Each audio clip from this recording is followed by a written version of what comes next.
हिंदुत्व को जो इस पत्रिका में क्या बढ़ावा दिया जाता है, जिस कारण से कोई मुस्लिम कैसे स्वीकार सकता है। उस पद्धति को बताया गया हिंदू धर्म से जरूर है, लेकिन वो सबके उपयोगी के लिए। गाय पूरे दिन पर चरती है और उसका बछड़े को शाम को दूध पिलाती है। बापूजी ने उसको सरल बना के साल 1990 से प्रकाशित हुई गुरु पूर्णिमा से।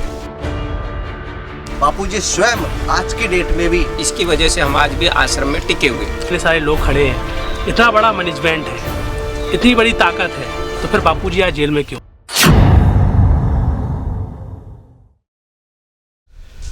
नमस्कार दोस्तों, मैं हूं रूपेश और आज हम आपको खास प्रोग्राम में लेकर आए हैं, जिस प्रोग्राम के तहत आज हम आपको दिखाएंगे कि जो पूरे विश्व में प्रथम स्थान पर आध्यात्मिक पत्रिका है ऋषि प्रसाद। इस पत्रिका को जन जन तक पहुंचाने का जो माध्यम है, जो आप तक सरल रूप से पहुंचाते हैं, सेवाधारी संत आसाराम जी बापू के तमाम सेवाधारी देश विदेश से आज हमारे साथ आए हुए हैं। मेहमान के तौर पर हम आपको दिखाते हैं कि अलग अलग राज्यों से सभी लोग आए हुए हैं। आपका हार्दिक स्वागत है हमारे संवाद प्रोग्राम में।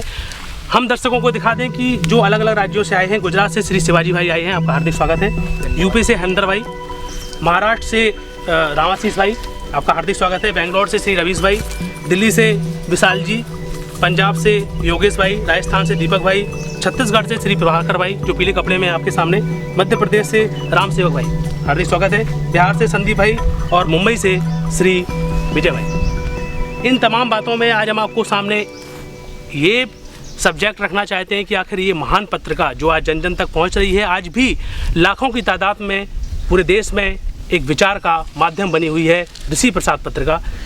तो रवि भाई, आपको क्या लगता है इस पत्रिका का आधारभूत क्या है? इस पत्रिका को समाज में लाने का मूल कारण क्या है? बापूजी हमारे एक विश्व प्रसिद्ध संत हैं, समाज के लिए एक जागृति का कार्य कर रहे हैं और उनका एक संकल्प है कि सुखी, स्वस्थ और सम्मानित जीवन हर नागरिक का हक है। और इस कार्य के लिए वो इस ऋषि प्रसाद पत्रिका के द्वारा समाज में फैलाने का सेवा। इस देश में लाखों हिंदूवादी संगठन है, सबके माध्यम से पत्रिकाएं पब्लिश होती हैं, लेकिन यहाँ पर रामाशीष भाई से हम सवाल पूछेंगे कि संत आसाराम जी बापू ने इस पत्रिका को लाने का समाज में क्या ऐसी मांग जो समाज को आवश्यकता थी, जिस तरीके से वो लाए? आज समाज में हर व्यक्ति स्वस्थ और सुखी सम्मानित जीवन जीना चाहता है। हर व्यक्ति का मांग है स्वस्थ, सुखी और सम्मानित जीवन। लेकिन एक विचारों के द्वारा, सदग्रंथों के द्वारा जो पहले ऋषि मुनियों ने हमारे दिए थे, जिसके द्वारा एक व्यक्ति यानी समाज का हर व्यक्ति स्वस्थ, सुखी, सम्मानित जीवन जीता था।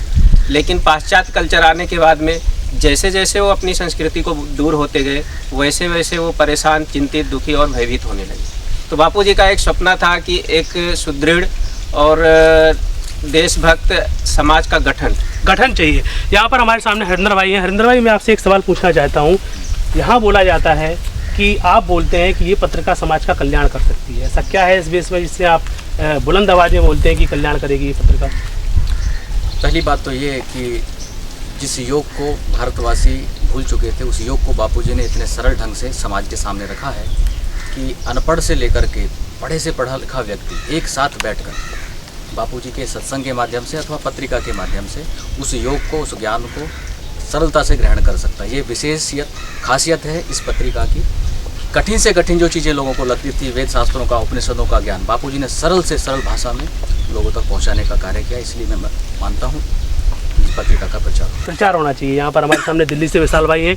विशाल भाई, आखिर ये पत्रिका कितने सालों से समाज के बीच में अपना काम कर रही है? ये पिछले 25 सालों से समाज में पूज्य गुरुदेव के कृपा प्रसाद से ऋषि प्रसाद पत्रिका समाज तक पहुंच रही है। भारत के जो ग्रंथ हैं, अगर उनकी हम बात करते हैं तो उसमें कहीं ना कहीं मानवता की बात आती है, इस बात को मानते हैं। लेकिन कई धर्म ऐसे हैं जो कट्टरताई से हिंदू धर्म को नहीं स्वीकारना चाहते। क्या आपको ऐसा ही लगता है कि हिंदुत्व को जो इस पत्रिका में क्या बढ़ावा दिया जाता है, जिस कारण से कोई मुस्लिम कैसे स्वीकार सकता है इसे? नहीं, इसमें ऐसा क्या है? देखिए, समाज में आज जो परिस्थितियां हैं, हर व्यक्ति चिंतित है, परेशान है अपने जीवन के कार्यशैली से। तो हर व्यक्ति के लिए इसमें किसी धर्म की बात नहीं है। बापूजी कहते हैं कि मेरे दरबार में किसी धर्म का नहीं, हर व्यक्ति जो मानव मात्र है उसके कल्याण के लिए हम कार्य करते हैं। अब इसमें ब्रह्म ज्ञान की बात आती है, तो ब्रह्म ज्ञान तो हिंदू धर्म से बिलोंग करता है। अब बोलते हैं, ईसाई लोग बोलते हैं कि हमारा इससे कोई लेना देना नहीं होता है, आजकल जो बुद्धिजीवी समाज बोलता है। तो आप एक ही तरफा तो जा रहे हैं आप? नहीं, क्रिश्चियन धर्म में भी भगवान की प्रीति, भगवान को प्रेम करना ये सिखाया जाता है। कुरान में भी कहा जाता है कि कुरान में अल्लाह का उपासना करने की पद्धति सिखाई जाती है। उस पद्धति को बताया गया हिंदू धर्म से ज़रूर है, लेकिन वो सबके उपयोगी के लिए। अगर हम ध्यान करते हैं तो ध्यान अल्लाह का भी कर सकते हैं, यीशु का भी कर सकते हैं। अगर हम स्वास्थ्य के बारे में बात करें तो स्वास्थ्य हर किसी के लिए होता है। अगर हम आहार का बात करें तो आहार हर किसी के स्वास्थ्य के लिए होता है। तो इन सभी चीज़ों का संगम आपको ऋषि प्रसाद में मिलेगा। बापूजी ने अपने जीवन में जो साधना की है वो किस आसान तरीके से हर साधक कर सकता है। फिर ज्ञान की बातें हैं, स्वास्थ्य के बारे में भी है, सत्य शास्त्र का है, इसमें स्वास्थ्य के बारे में, और साथ में जिन साधकों ने अनुभव किए वो अनुभव इसमें छप रहे हैं। और एक बात प्रतेश भाई कि ये जो है one of the highest selling spiritual magazine विश्व भर में रही है, इसका रिकॉर्ड है और आज भी ये बट रही है लोगों के। तो आपका कहना है एशिया की अध्यात्म के मामले में देखी जाए तो ये पहली पत्रिका है? जी जरूर। बापूजी के जो गुरु है उन्होंने अपने 84 साल की उम्र तक ये बापूजी का जो साहित्य है वो जन जन तक पहुंचाया। उनका जो साहित्य पहुंचाने का पद्धति थी वो गांव-गांव जाकर अपने सिर पर गठरी लाद कर एक गांव से दूसरे गांव पहाड़ पर पैदल चलकर उन्होंने ये सेवा की। आज ये उसी का परिणाम है, जो वृक्ष जो बना है बड़ा, ऋषि प्रसाद के नाम से जाना जाता है। आप क्या समझते हैं एक साहित्य क्या परिवर्तन कर सकता है समाज को? देखिए रुपेश जी, किसी राष्ट्र को, देश को और समाज को उन्नत होने के लिए सबसे ज़रूरी है उसका एक सच्चा मार्गदर्शक। ठीक है ना? कोई व्यक्ति तभी वो उन्नति कर सकता है जब उसको एक सच्चा मार्गदर्शक मिले। और आज ऐसे परम पूजनीय संत श्री आसाराम जी बापू देश नहीं बल्कि पूरे विश्व के लिए एक सच्चे मार्गदर्शक के रूप में ऋषि प्रसाद मासिक पत्रिका को समाज तक पहुँचाया। इससे घर बैठे व्यक्ति को हर महीने उसको ये पता चलता है कि हमको अपनी जीवन जीने की शैली और अपने जीवन को एक उत्सव जैसे कैसे बनाए और कैसे जी सकते हैं। यहाँ पर और सबसे पहले बड़ी बात इसमें ये है कि ज़्यादातर प्रॉब्लम लैंग्वेज की आती है। गुरु कृपा से हम लोगों को ये हिंदी, मराठी, गुजराती, उर्दू 10 भाषाओं में ही छपती है। और इवन सिंधी में जो देवनागरी है और सिंधी भाषा में भी छपती है। और ये भारत में नहीं, और पूरे विदेश में जाती है। क्या प्रोसेस रहती है, क्या प्रोसेस रहती है समाज तक आप कैसे? बापूजी स्वयं आज की डेट में भी एक कंटेंट्स बापूजी पढ़वाते हैं, सुनते हैं और उसके बाद ही पास होती है। फिर उसके बाद में प्रिंटिंग होती है। प्रिंटिंग होने के बाद जस्ट हम पोस्ट पे डिपेंड नहीं है, लाखों सेवादार, लाखों भक्त बापूजी के इनको घर घर मेंबर बनाने भी जाते हैं, इवन अपने हाथों से बांटते हैं, उसके बाद फीडबैक भी लेते हैं। तो ये बहुत बड़ा एक समाज में ज्ञान को फैलाने का नेटवर्क है। क्या लगता है आपको? इसे आप क्या बोलेंगे आप ये? भाई आज हम अहमदाबाद के पवित्र आश्रम में खड़े हैं। उसका ये स्थल है, उत्तरायण का पर्व है। यहाँ पर जितने भी आपको दिख रहे हैं ये सब बापूजी के समर्पित साधक हैं, यानी अनपेड सेवा भाव की भावना से इसको सेवा भाव की भावना से वो कर रहे हैं। इनको कोई पगार नहीं, कुछ नहीं, धर्म की सेवा के लिए सारे लोग यहाँ समर्पित हैं। ऐसे ही हमारे पौंटा साहब के जो प्रिंटिंग प्रेस में जो प्रेस के कार्य करते हैं वो लोग भी सेवा भावी धर्म के लिए लगे हुए लोग हैं। तो इन्हीं लोगों के माध्यम से ये कार्य होता है। इसलिए आज हम ये सस्ती भी उपलब्ध करा पाते हैं कि आम सामान्य से सामान्य गरीब व्यक्ति भी इस पत्रिका को पढ़ सकता है। क्या आप इसमें एक मुनाफा ढूंढते हैं? कुछ ऐसा तो नहीं है इसमें कुछ बिजनेस पॉइंट? क्योंकि बीच में पत्रकार जो रुपेश भाई मैटर उलझा था कि बापू का बड़ा व्यापार करते हैं। मैं क्लियर करूंगा, क्या मुनाफा मिलेगा इसमें बिजनेस का पॉइंट नहीं है, क्योंकि हमारी पत्रिका का जो क्वांटिटी है वो इतना ज़्यादा है कि अगर हम फ्रंट पेज पे एक किसी कंपनी का एडवर्टाइजमेंट देंगे तो जितना हमको एक्सपेंस होता है इस प्रिंटिंग करने में उतना उस कंपनी से आ जाएगा। लेकिन पिछले 25 सालों से किसी भी पेज पर किसी भी प्रकार का किसी कंपनी का कोई एडवर्टाइजमेंट नहीं होता है। इससे हम साबित कर सकते हैं कि हमारा पैसे कमाने का कोई उद्देश्य नहीं है। बापूजी का उद्देश्य है लोगों तक संस्कृति का ज्ञान। बहुत उन्होंने बढ़िया बात बताई कि इसमें कोई भी एडवर्टाइज नहीं है। आप दूसरे पत्रिका के लोग हमें आश्चर्य करते, पूछते हैं कि आप 5 रुपए में इसको कैसे छापते हो। तो ये बापूजी का ऐसा विचारधारा उन्होंने एक मैनेजमेंट बनाई है कि ये सामान्य लोगों को। यहाँ पे हमारे जितने भी भाई लोग दिख रहे सब एजुकेटेड लोग हैं और एक संपन्न परिवार से आश्रम में आए हुए और सब शिक्षित है और पढ़े लिखे लोग हैं। ये कोई यहाँ पे पैसे नहीं लेते। एक्चुअली जो व्यक्ति को करोड़ों रुपए पाने से सुख शांति आनंद नहीं मिलता है वो हम पूज्य परम पूज्य संत श्री आसाराम जी बापू के मार्गदर्शन में जो समाज की सेवा कार्य कर रहे हैं, जो करोड़ों रुपए से ना मिल पाए, ऐसे हम अपने जीवन में अनुभव किया है और पाया है। इसकी वजह से हम आज भी आश्रम में टिके हुए हैं। पहले ये बात ये अच्छा लगता है कि इसमें वेद उपनिषद जो महान ग्रंथ है उसको आम आदमी पढ़ नहीं पाता है। तो इसीलिए बापूजी ने उसको सरल बना के इसको पेश किया है ऋषि प्रसाद के माध्यम। देखिए, ये धर्म ग्रंथों का सार है। इसके अंदर जितने भी धर्म ग्रंथ हैं, उस धर्म ग्रंथों का जो निचोड़ है, जैसे गाय पूरे दिन पर चरती है और उसका बछड़े को शाम को दूध पिलाती है, ऐसे ही ये ऋषि प्रसाद है, दूध है। और इसको शास्त्रों का दोहन करके गुरुदेव ने लोगों के पास समय नहीं है गीता भगवत वेद को पढ़ने के लिए, लेकिन इसमें सार चीज है। ये पत्रिका इसी अहमदाबाद आश्रम से सन 1990 से प्रकाशित हुई, गुरु पूर्णिमा से, जो आज 27 साल से लोगों को इतना ज्ञान दे रही है कि इसके बराबर पत्रिका आज पूरे विश्व में नहीं मिलेगी आपको। सबसे बड़ा सवाल उठता है कि चलो आप समाज में या फिर खुद इसके इनकम नहीं कमाना चाहते, क्या आपके पास कोई डोनेट करता है रुपए इस पत्रिका को लेकर, जिससे कि आप इतनी बड़ी भारी मात्रा में, जैसे गीता प्रेस है ना, कॉस्टिंग कट जाती है प्रभु। इसमें ऐसा है कि ये पगार नहीं लेते हैं, सेवा कर रहे हैं, तो इनकी कॉस्टिंग कट गई। आश्रमों में ये बनता है, वहाँ कॉस्टिंग कट गई। हम बाकी छोटी छोटी चीज़ों में, जैसे पत्रिका बट्टी कैसे है, ये भी तो बड़ा माध्यम है। आप देखेंगे कोई कुरियर सेवा नहीं, कुछ नहीं। हमारे पूरे भारत भर के जितने भी बापूजी के शिष्य हैं, साधक हैं, वो सेवा करते हैं, वो पत्रिकाएं हमसे लेते हैं और घर घर जाकर बांटते हैं, तो ये कॉस्टिंग सारी कट जाती है। 5 रुपये कॉस्ट है, वो सेवा के माध्यम से समाज तक पहुँचता है। क्या कभी भारत सरकार ने आपकी इस प्रोसेस को देख के मदद करने की भावना रखी? क्या कभी आपको सहयोग किया? लगभग 10-15 साल पहले भारत सरकार की तरफ से आया था कि हम धर्म के प्रचार में आपका सहयोग करें, तो बापूजी ने सीधा मना कर दिया कि राज सत्ता को हम सहयोग कर सकते हैं, राज सत्ता की सहयोग की हमको कोई आवश्यकता नहीं। इतना बड़ा जो ये साधकों का साम्राज्य है, ये धर्म के आधार पर टिका हुआ है। बापूजी ने अपनी मेहनत से, तपस्या से इनको सींचा है और आज भी खड़ा। मीडिया के दम से इतना बड़ा नेटवर्क खड़ा नहीं हुआ। मीडिया के दम से अगर ये नेटवर्क खड़ा होता तो कब का गिर चुका होता। लेकिन संतों पर जो अत्याचार हो रहा है, उसके पीछे बहुत बड़ा षड्यंत्र है। बापूजी धर्म का मूल है और बापूजी ने पूरी भारतीय संस्कृति को उजागर किया है। अगर बापूजी समाज को स्वस्थ सम्मानित बनाने का कार्य कर रहे हैं, तो एक प्रकार से एक बहुत बड़ी देश सेवा होती है।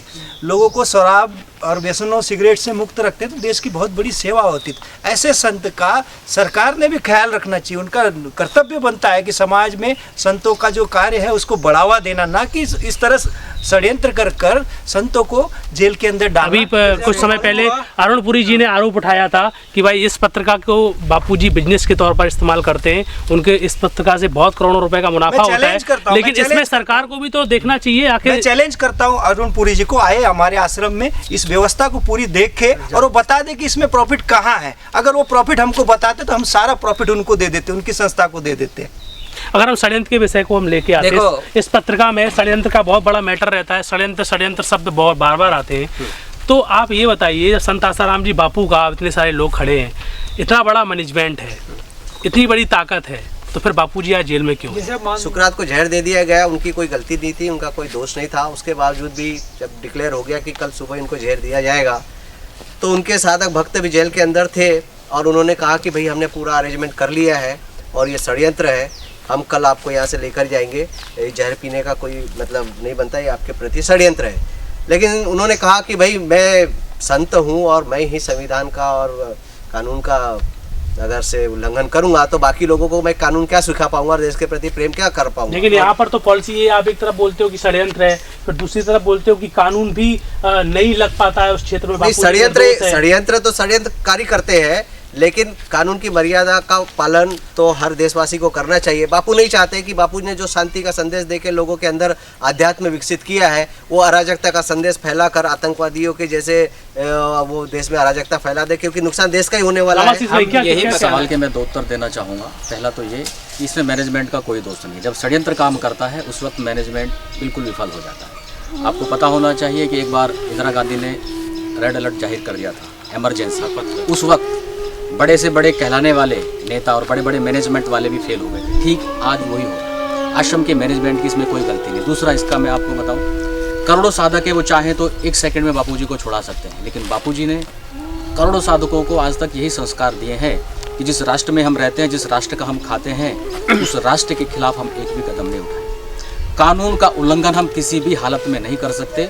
उसका ये दुरुपयोग उठा करके आज तक बापूजी को जेल में इन्होंने बंद कर दिया। वरना आप दूसरे मजहब वालों को किसी मौलवी को उठा के बताओ तो पता चल जाए। बापूजी ने जब आखिरी सत्संग जब दिया था तो उन्हीं दिनों में बापूजी ने बताया था कि इस बार षड्यंत्र बहुत गहरा है, बड़ी बड़ी संस्थाएं इस साजिश में शामिल है, हमारे घर के लोगों को खरीद कर बिकाया जा रहा है इस कार्य के लिए। तो ऐसे में हम लोग क्या करें, हमने क्या नहीं किया ये भी विषय है, और अब करना क्या बाकी रह गया है। हमने सारे जितने भी कोर्टों में जितनी बड़ी बड़ी संस्थाओं के वकील हो सकते हैं उसको इस केस के लिए उपयोग किया। 10 बार तो हमने जमानत लगाई है। आपसे मैं सवाल पूछता हूँ और आपको ये मैं बताना चाह रहा हूँ कि लड़की का मेडिकल सर्टिफिकेट जब दिखाया गया, बाकायदे हमने जज के सामने वो रखा और उसमें साफ साफ ये दिख रहा है मुमुक्ष विद्यापीठ का जो सर्टिफिकेट है कि लड़की बालिग है, नाबालिग है, उसमें है ही नहीं, उसमें नाबालिग दिखा रहे जब हमारे पास प्रमाण है। लेकिन कोई सुने तो ना, हम और किसको सुनाने जाए। आज देश भर में जगह जगह पे आंदोलन करके करोड़ों लोग चिल्ला रहे हैं कि लड़की के बोलने पे जो पास्को लगाया गया है, लड़की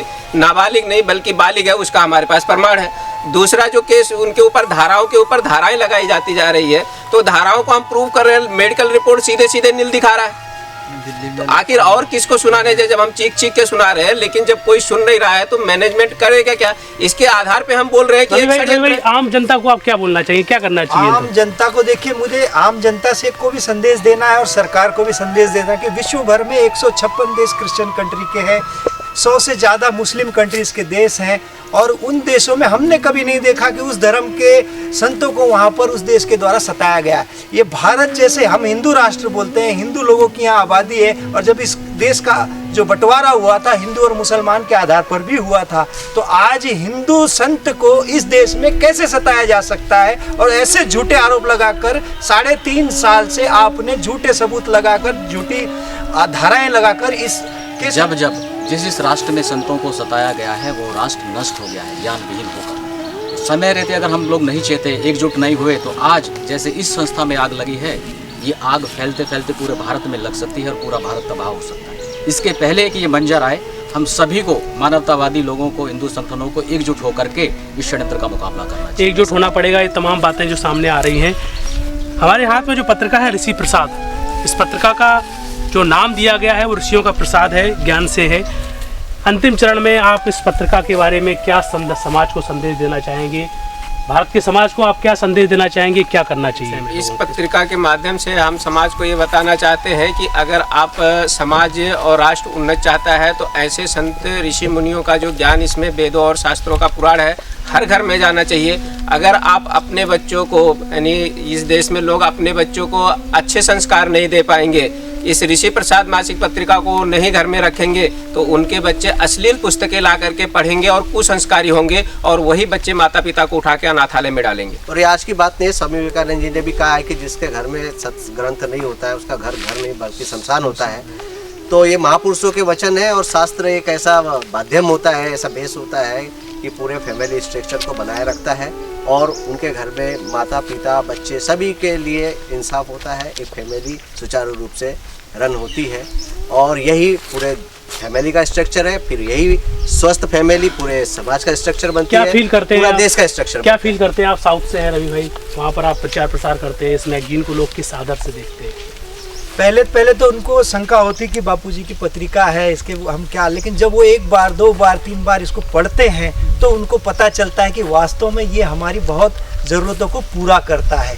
सुखी, स्वस्थ और सम्मानित जीवन जीने का जो आधार है वो ऋषि प्रसाद है। यूपी से आप हैं, उत्तर प्रदेश का समाज तो बापूजी से बड़ा करीबी से जुड़ा रहा है। इस पुस्तक को किस आईने से देखते हैं, क्या फील करते हैं पढ़ने के बाद? एक सब्जेक्ट से हटकर मैं आपको बताना चाहता हूँ कि पूज्य बापूजी ने अभी 1.5 साल पहले ये आज्ञा दी कि लोग मेरे बारे में जानना चाहते हैं। भारत की आम जनता जिज्ञासा है कि बापूजी के विषय में क्या चल रहा है। तो पूज्य बापूजी की आज्ञा से एक सुप्रचार विशेषांक ऋषि प्रसाद का निकला, और इतने षड्यंत्र के बावजूद भी लाखों सेवादारों ने निष्काम भाव से सेवा करके 1.25 करोड़ सुप्रचार विशेषांक पूरे भारत में घर घर में जाके बांट दिया। एक चमत्कार करके बताया कि हम बापू के प्यारे अभी भी किसी के सामने डरने को तैयार नहीं, और सच्चाई समाज तक पहुंचाने का ताकत हम आज भी रखते हैं। 1.25 करोड़, हालांकि बापूजी जेल में है, इतना सारा षड्यंत्र हुआ, पूरा मीडिया तंत्र हमारे खिलाफ है, प्रिंट मीडिया, इलेक्ट्रॉनिक मीडिया, उसके बावजूद भी 1.25 करोड़ सुप्रचार विशेषांक मात्र 6 महीने के अंदर बापूजी के लाखों साधकों ने बांटकर सिद्ध कर दिया कि बापूजी अगर सद्गुरु हैं तो हम भी उनके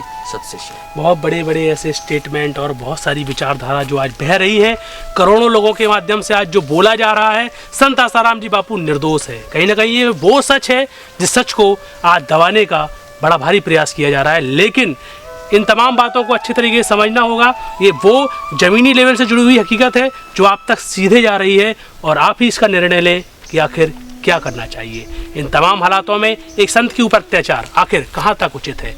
इसी के साथ में रूपेश, नमस्कार।